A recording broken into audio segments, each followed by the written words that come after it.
Hello, DFW Sung Mi Ulen Now Na Atu Ara Lighting Mi October ni Rok Akin Sentang Chim Baptist Church ni worship night to kan itimi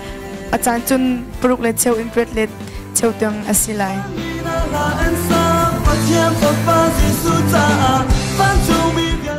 Amhunju Sentang Chim Baptist Church asilai June address to 548 Crest Cove Drive, Garland, Texas 75042 asilai. Dan zapitin nakantel pi khona lai boy cream gani somha June live zonga zo khoslai live kan to na ding kha Sentang Dallas asilai. Dan zapitin tepi khoding gani somna Giêsu Messiah, Giêsu cần ba thiên, vô lấy là thong bình năng lòng đất xứ. Hello, DFW area me, lai mi vilte, Giêsu minin, nang kut kan tlek na tikar from topic achim gadu. Ra lai mi October na ruka.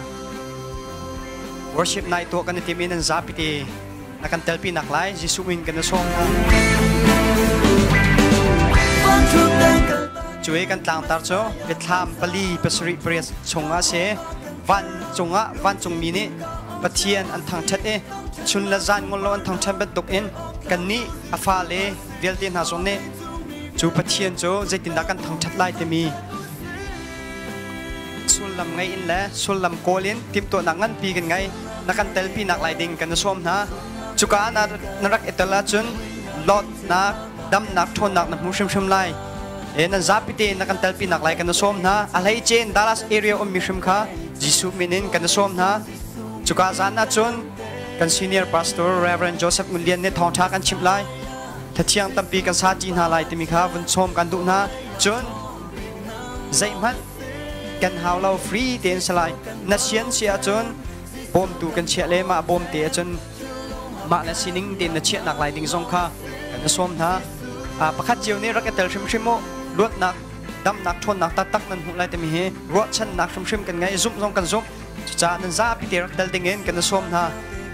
hello valai chung khozaki bi mi lai mi phum biao te na Giêsu minin chona kan peok na Giêsu minin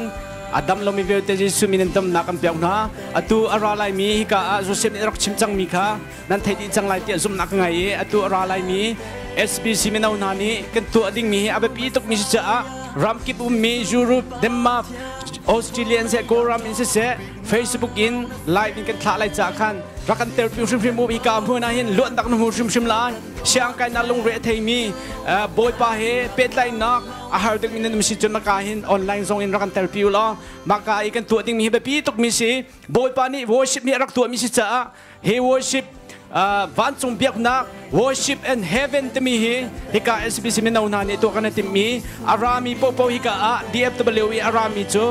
alakin ng kir shum lai lo luat nangan pi lop nangan pi hen kir te la chunin ram kip in online akan zo tu ting zong thacham butin ma chan te hin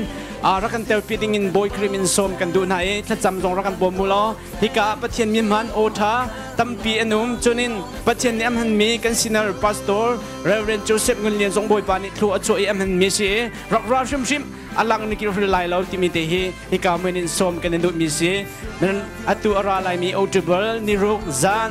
baruk le chewa kan zapi te in kan tong ten hala boy pan in chon an pen ha sa